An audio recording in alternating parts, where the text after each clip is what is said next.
A graça e a paz do nosso Senhor Jesus Cristo. Me chamo Luciana Gomes da Silva.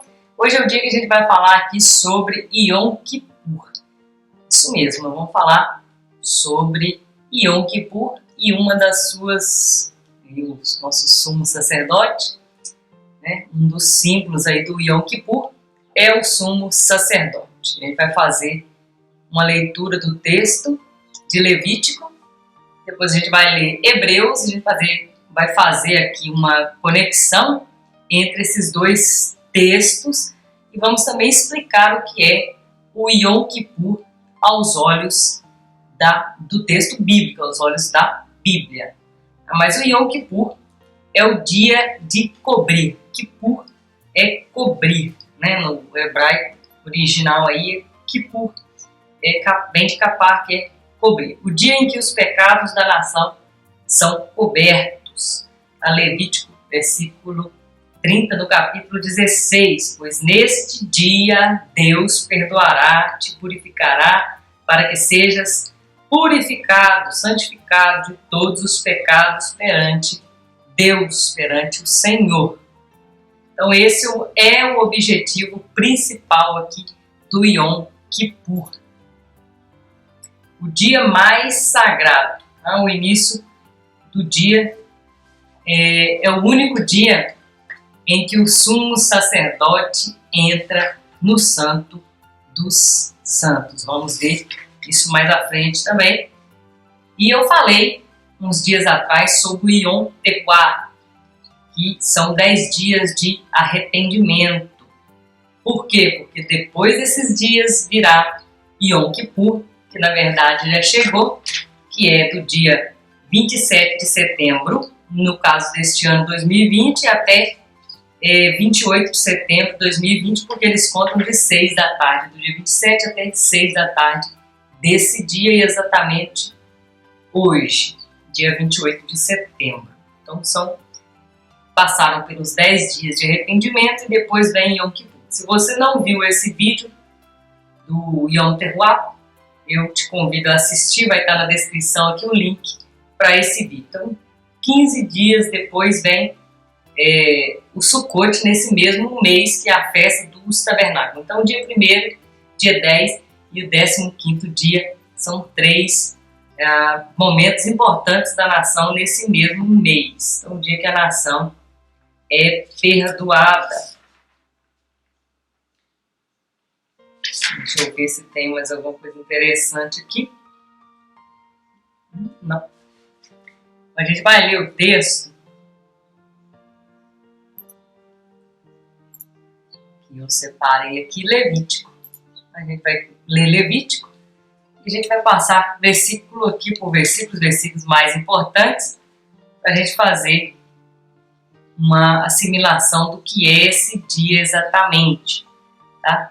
Associa aqui, ó, e os versículo 1. E os filhos de Arão, deixa eu colocar aqui a luzinha para a gente acompanhar. E os filhos de Arão, Nadab e Abiú, tomaram cada um o seu incensário e puseram neles fogo e colocaram incenso sobre ele e ofereceram fogo estranho perante o Senhor, o que não lhes ordenara. Qual que foi a consequência? Então saiu fogo de diante do Senhor e os consumiu e morreram perante o Senhor.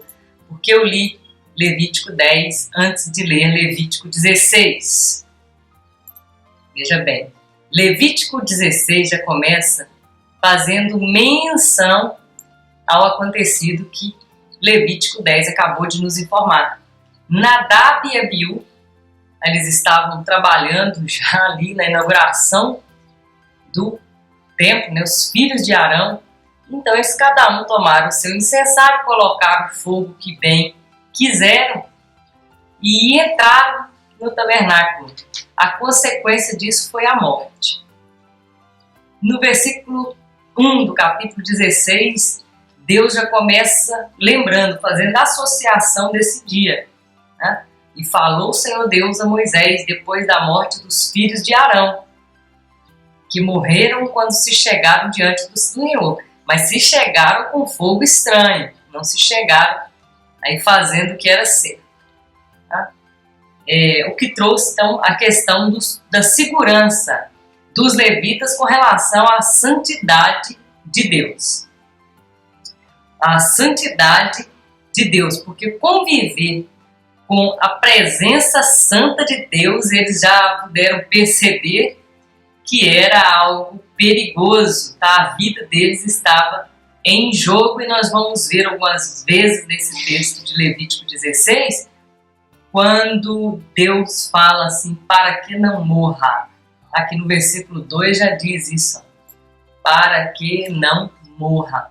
Então faça isso, para que não morra. A santidade de Deus, a presença da glória de Deus fazia isso. Então, versículo 2, vamos ler o versículo 2.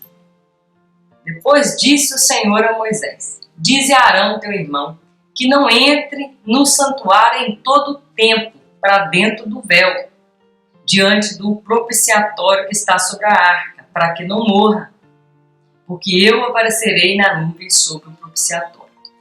Então, entrar no Santo dos Santos, né, que é esse lugar aqui, ó, para dentro do véu, no Santo dos Santos, era uma vez por ano. Está no meu livro, Da Porta de Linha até a Nuvem de Glória, a presença da nuvem da glória de Deus estava ali sobre o propiciatório, e o sumo sacerdote só entrava ali quando ele era convidado. Então era uma vez por ano ele era convidado, e Deus disse, olha, não entre se você não for convidado, para que não morra.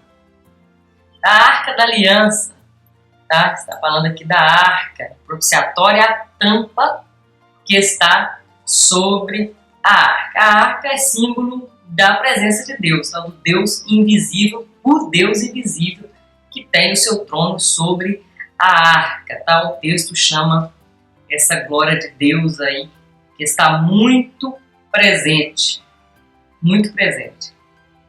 tá? E não estamos realmente preparados aí para a glória de Deus se quisermos adentrar lá de qualquer maneira.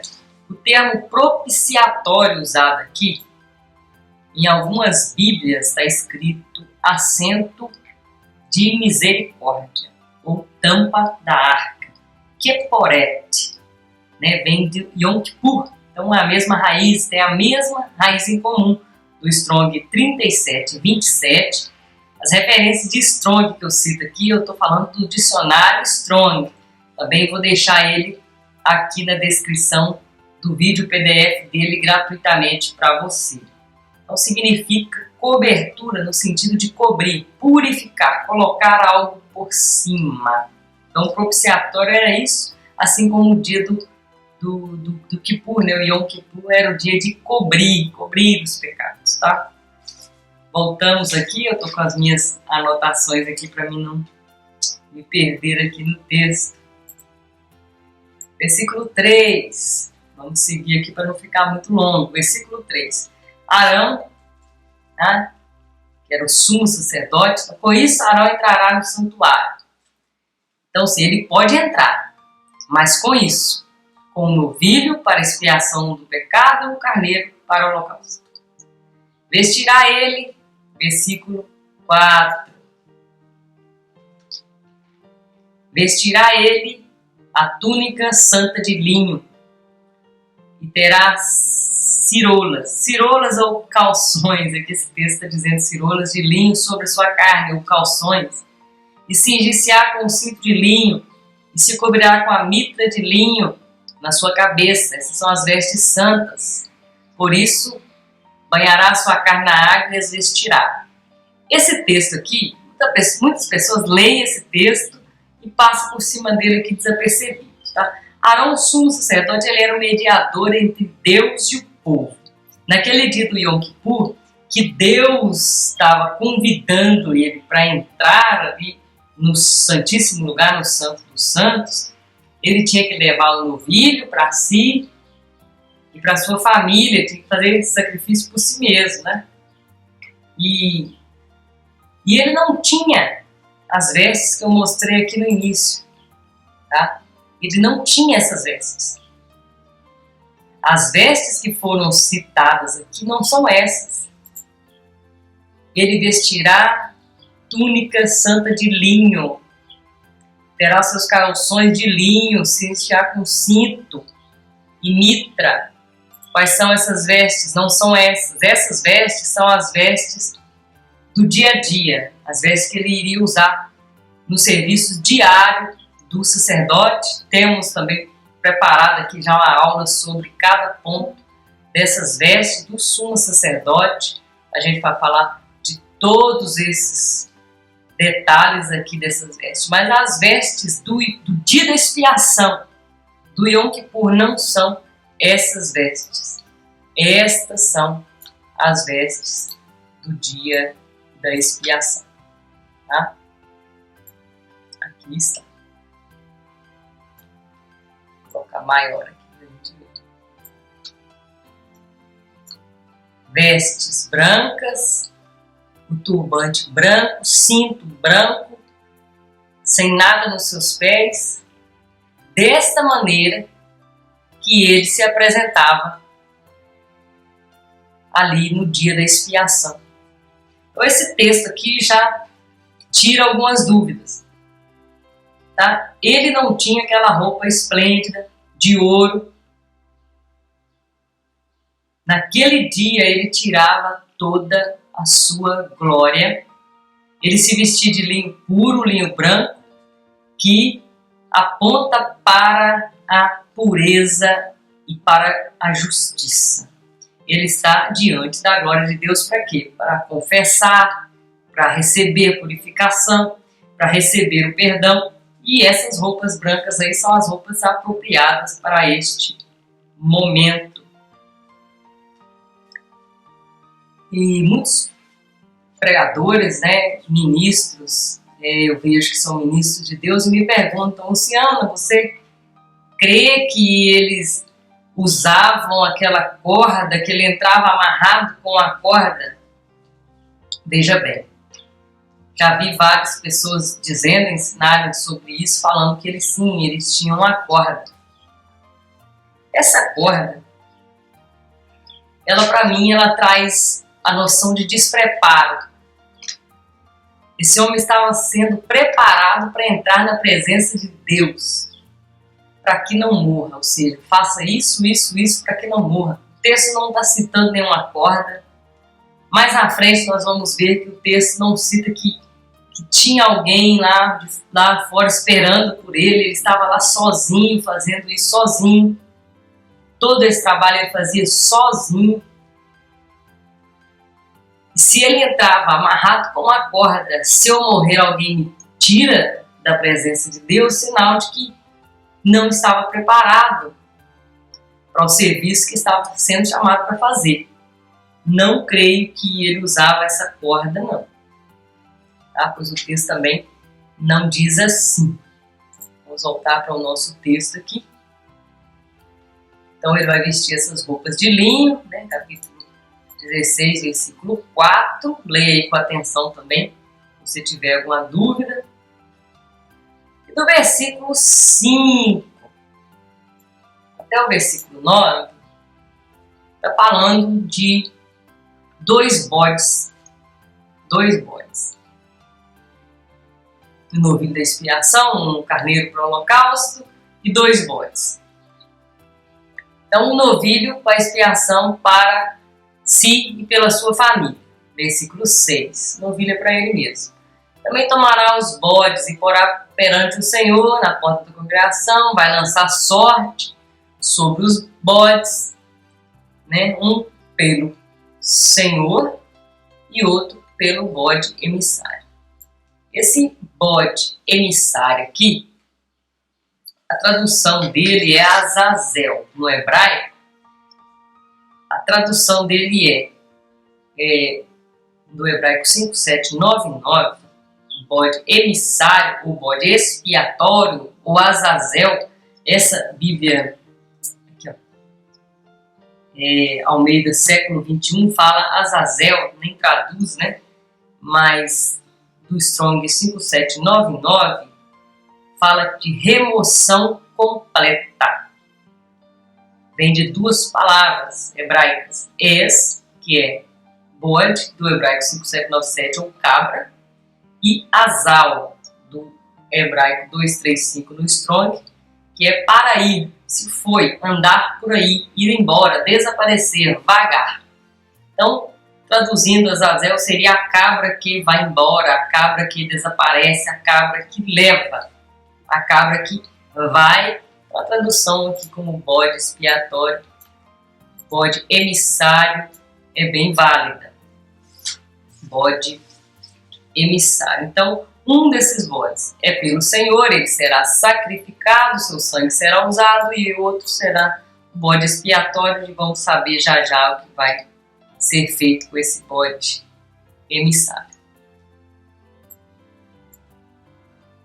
Então, Arão fará chegar o bode pelo qual caiu a sorte e oferecerá por expiação do pecado. Esse bode, o primeiro bode, será morto ali mesmo no altar, seu sangue será aspergido, mas o bode sobre que cair a sorte para ser bode emissário, versículo 10.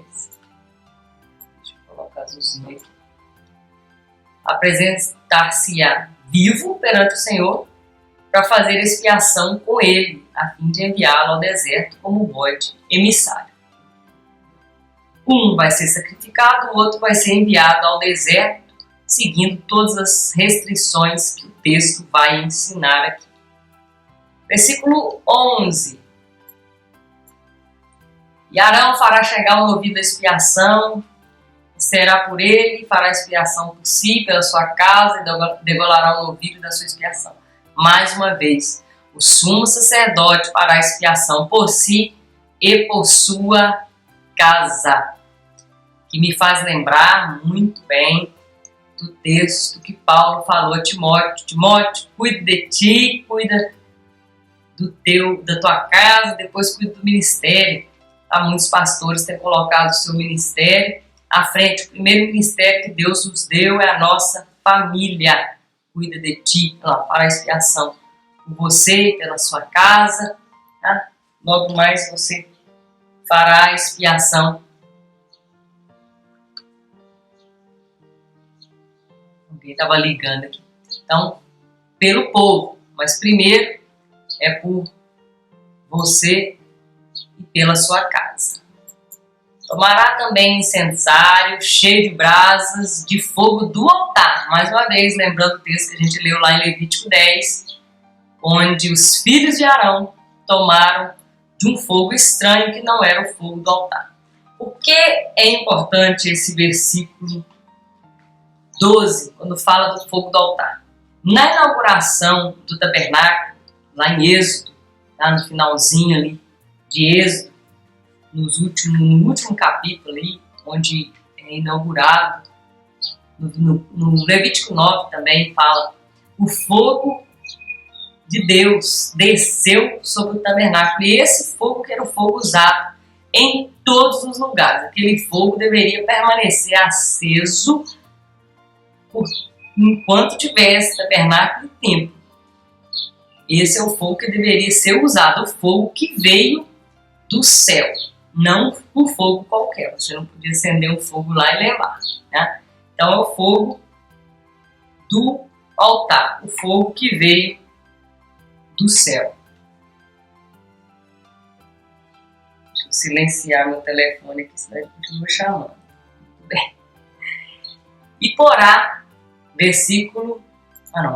Tomará também o incensário e o levará diante do véu. Neste momento, o versículo 12, ele já entra no Santo dos Santos. Alguns teólogos estudiosos acreditam que ele entra e sai 2 vezes ou 3 vezes, depende de como se interpreta esse texto. Mas a primeira vez está aqui. Ele pega as brasas e joga ali nas brasas o incenso aromático. Para você que ainda não adquiriu o meu livro, eu falo sobre o tabernáculo. Eu falo sobre esse pó com todos os detalhes, tá? Todas as suas ervas, todos os seus símbolos também. Ele entrou ali a primeira vez com o incensário. Versículo 13. E porá incenso sobre o fogo perante o Senhor. Ele já está diante da arca do Senhor. E a nuvem do incenso cobrirá o propiciatório, a tampa onde estavam ali os querubins, falando sobre isso. Para que não morra novamente. Para que não morra, como nós vimos no versículo 2. Ele tinha que sacrificar os animais para que não morressem. Também tinha que cobrir ali o lugar para ele não ver a glória de Deus. Então o lugar tinha que estar cheio de fumaça para que ele não morra. Então Deus não aceita fogo estranho. E versículo 14, alguns acreditam que seja no mesmo momento, outros acreditam que seja a segunda vez que ele entra ali. Ele sai, ele entra com a fumaça ali do incensário, ele sai, pega ali do sangue do novilho e entra novamente. Algumas pessoas acreditam assim e, por enquanto, eu vou manter essa linha teológica aqui. Que ele entra aqui no versículo 14 pela segunda vez e com seu dedo espargirá sobre a face do propiciatório para o lado oriental, perante o propiciatório, espargirá 7 vezes do sangue com seu dedo. Então ele vai aspergir ou espargir, na nossa tradução aqui, o sangue do novilho. Degolará o bode, com certeza ele saiu de novo, né? Versículo 15. Aí agora ele vai degolar ali o bode da expiação, que será pelo povo, e trará o seu sangue para dentro do véu. Então aqui temos a terceira vez que ele entra no Santo dos Santos. Outros acreditam que seja versículo 12 e versículo 15, 2 vezes. Você pode seguir essas 2 linhas aí, não tem problema. Então degolará o bode da expiação, que será pelo povo. O novilho por si, o bode pelo povo. E trará o seu sangue para dentro do véu e espargirá sobre o propiciatório, perante a face do propiciatório. Versículo 16, é muito interessante esse versículo.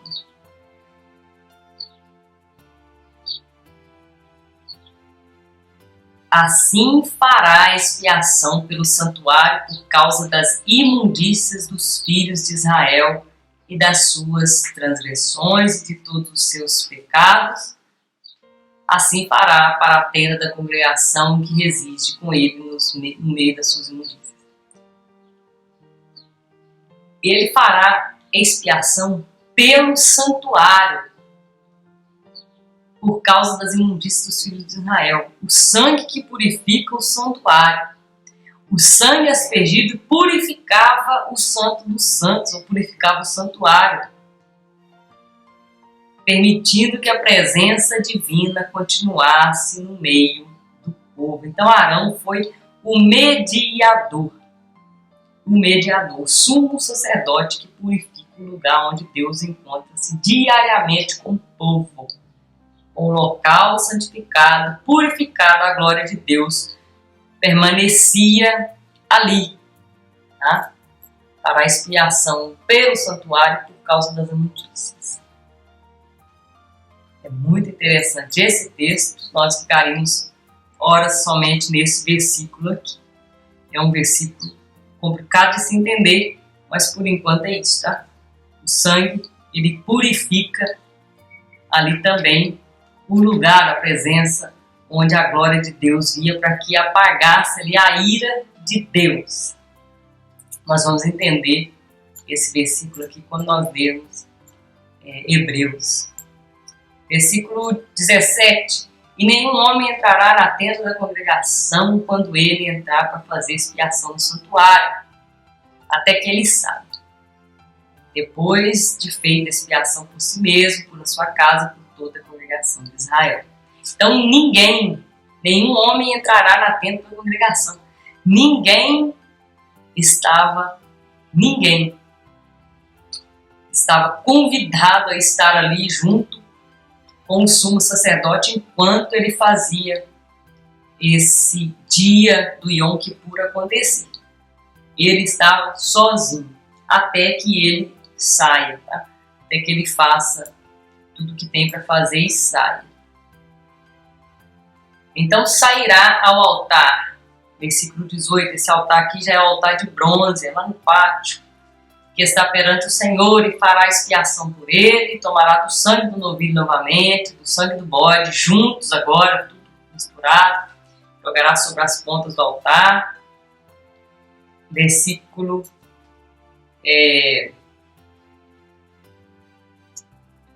18, 19, e daquele sangue espargirá sobre o altar com o seu dedo 7 vezes e o purificará. Ele vai purificar também o altar das imundícias dos filhos de Israel e o santificará.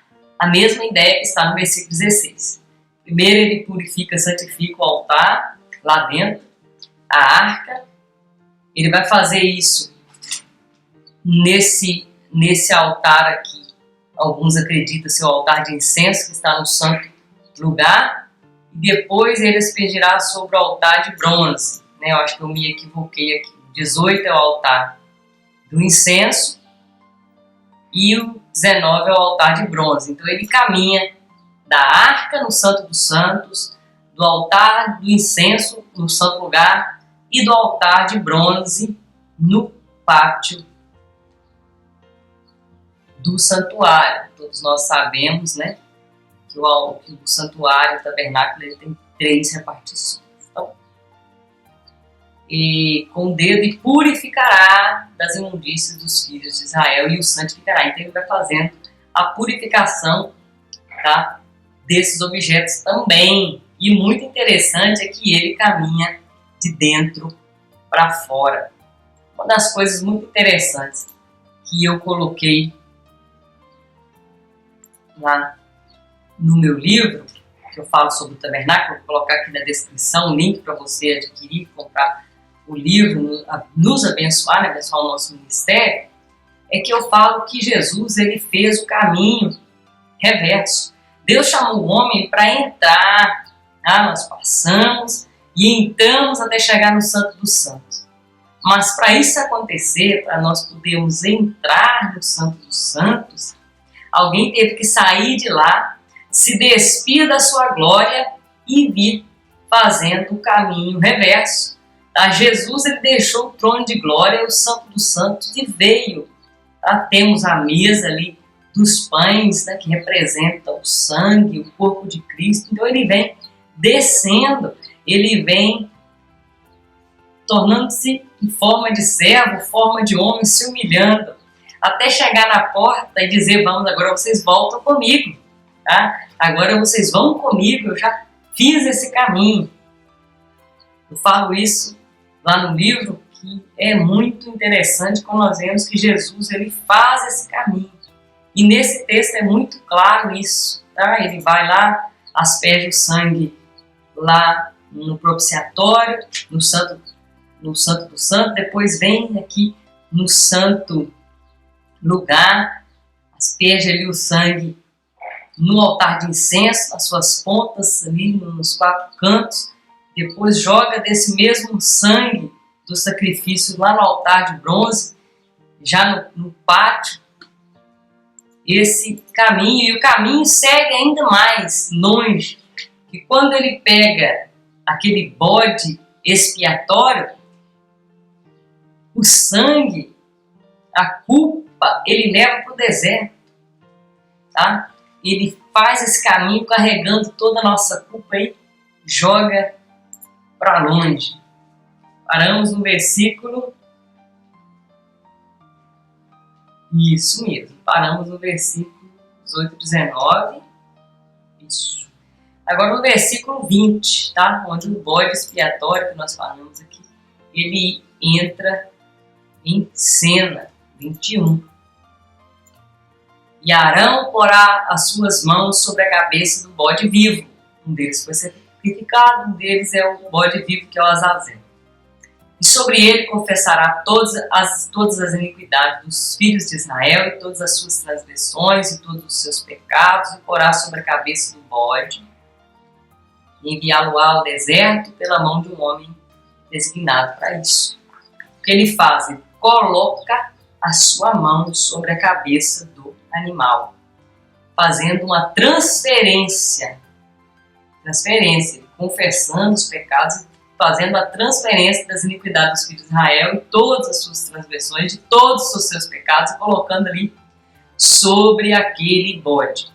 O que ele estava fazendo com aquele sangue? Aspergindo lá. Ele estava aspergindo, purificando, fazendo o sacrifício depois daqueles animais por si mesmo, mas ele estava ali purificando o lugar para que a presença de Deus viesse. Agora ele vem, confessa todo o pecado, coloca sobre esse bode e manda para longe, purificando também a nação, purificando também aquela sociedade ali, aquele povo de Israel que estava ali.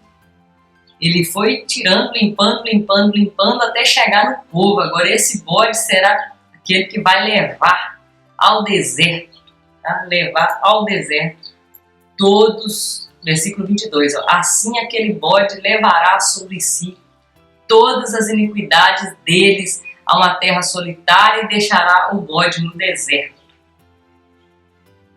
Então, as mãos são postas sobre a cabeça daquele bode, transferindo todo o pecado daquele povo, como se o pecado então tivesse encarnado ali naquele bode, e ele então é levado para ser solto.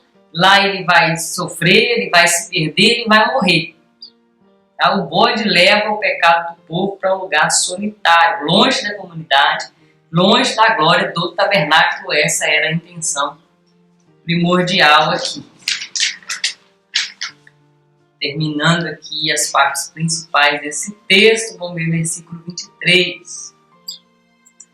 Depois Arão virá à tenda da congregação, despirá as vestes de linho que havia vestido quando entraram no tabernáculo, e ali as deixará. Então ele vai à tenda da congregação, tira aquelas vestes de linho que ele estava usando, e ali as deixa, porque são consideradas ali santas. Versículo 24, e ele se banha com água ali no lugar santo, e vestirá suas vestes, então sairá e preparará o holocausto do povo, e fará expiação por si.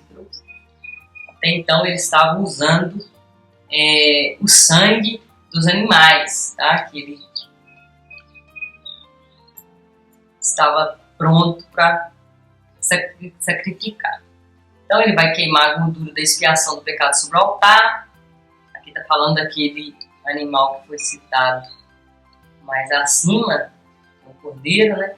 Então aquele que tiver levado o bode expiatório também lavará as suas vestes. Então aqui tem versículo 24 e versículo 26, são interessantes. Versículo 24 fala que ele tem que banhar o seu corpo por causa da glória de Deus, por causa da presença de Deus. No versículo 26 diz que ele tem que banhar o seu corpo por causa do pecado. Tá? Muito interessante esse texto assim. Tanto a glória de Deus quanto com o pecado, né? Levíticos capítulo 6, versículo 27, tá? Diz assim: o que tocar a carne do sacrifício será sagrado, e se o sangue aspergir nele, terá que se lavar. Tudo aquilo que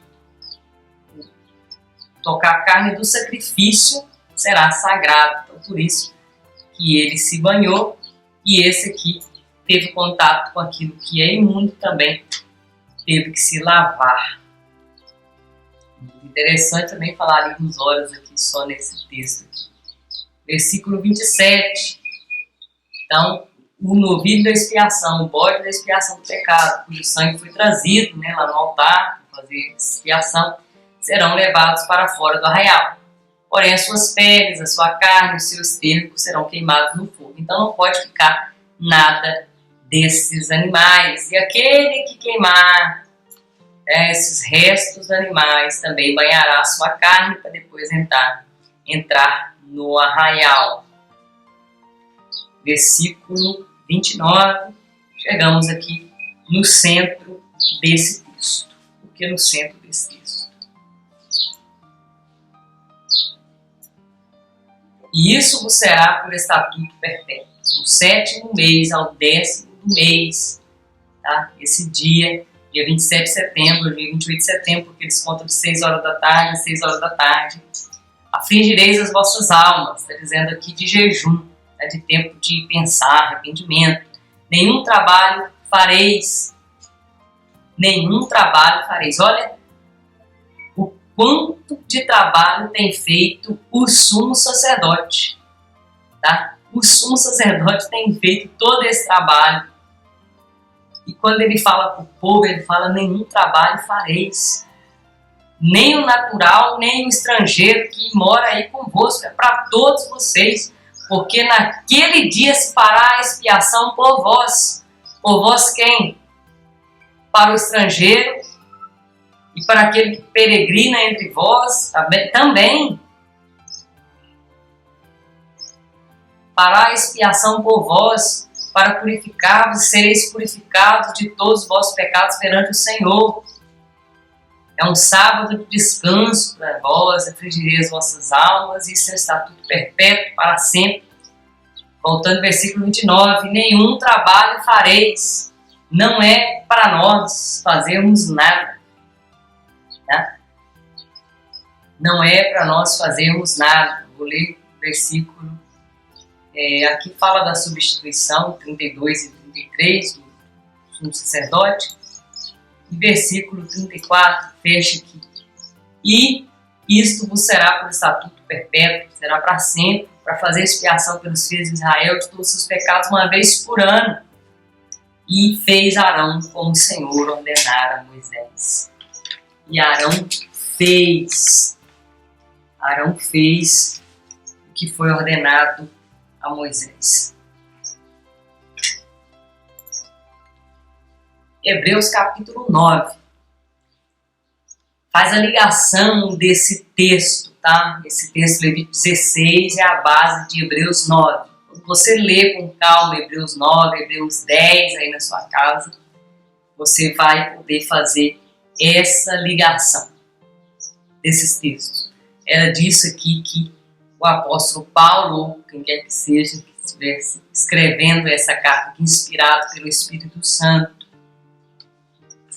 Eu fiz algumas anotações na minha Bíblia aqui. Deixa eu ver se eu lembro os versículos. Mas no segundo, só o sumo sacerdote, uma vez por ano, não sem sangue, oferecia por si mesmo pelas culpas do povo. Então, ele entra ali no santo lugar, tá? Uma vez por ano, no santíssimo lugar, dando nisso a entender o Espírito Santo que ainda o caminho do santuário não estava descoberto, enquanto se conservava em pé o primeiro tabernáculo.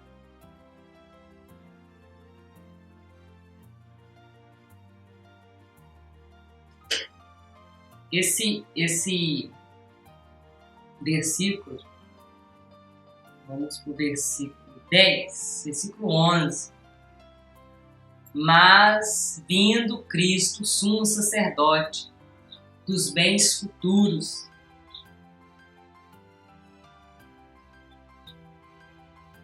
por um maior e mais perfeito tabernáculo, não feito por mãos, isto é, não desta criação, não feitos por mãos humanas.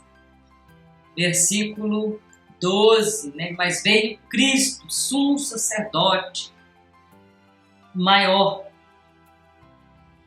e não por meio do sangue de bodes ou de novilho, mas por seu próprio sangue ele entrou uma vez no santuário, havendo efetuado uma eterna redenção. O que nós cremos no Yom Kippur é isso aqui, que Cristo, o sumo sacerdote, ele entrou não com sangue de bode e de novilho, né, bezerro, mas com seu próprio sangue. Ele entrou uma vez no santuário e fez aqui uma eterna redenção. Versículo 15. E por isso Cristo é mediador de um novo testamento, uma nova aliança. Cristo é o mediador. Está falando para o povo de Israel, para a igreja, que agora Cristo é o mediador. Versículo 24.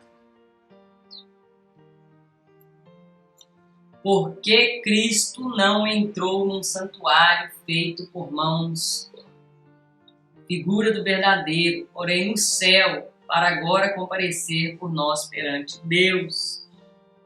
Vou ler aqui na minha tradução. Pois Cristo não entrou num santuário feito por mãos humanas, figura do verdadeiro, mas no próprio céu. Tá? Mas no próprio céu. Para agora comparecer por nós perante a face de Deus. O sumo sacerdote ele comparecia perante a face da glória de Deus no tabernáculo. E Cristo ele compareceu diante da face de Deus por nós. Cristo é o sumo sacerdote supremo. Gostaria que vocês lessem todo o livro de Hebreus, capítulo 9 e capítulo 10, tendo em mente aquilo que foi ensinado aqui a respeito de Levítico 16. Na verdade, eu só fiz uma leitura do texto, uma pequena prévia do texto, alguns esclarecimentos. Então, que Deus te abençoe rica e abundantemente. Até o nosso próximo vídeo. Estamos preparando aqui uma série sobre Levítico. Vamos começar do capítulo 1 e vamos até o último capítulo de Levítico. Levítico é um livro muito, muito interessante e é interessante que a igreja entenda o que está escrito ali no livro de Levítico para entender Jesus como sumo sacerdote, para entender a redenção que veio pelo sangue de Jesus. Porque se não entendemos a redenção que veio pelo sangue de Jesus, não entenderemos a salvação. Bom, que Deus te abençoe, a salvação vem pela graça. Que Deus te abençoe rica e abundantemente. Nós ficamos por aqui.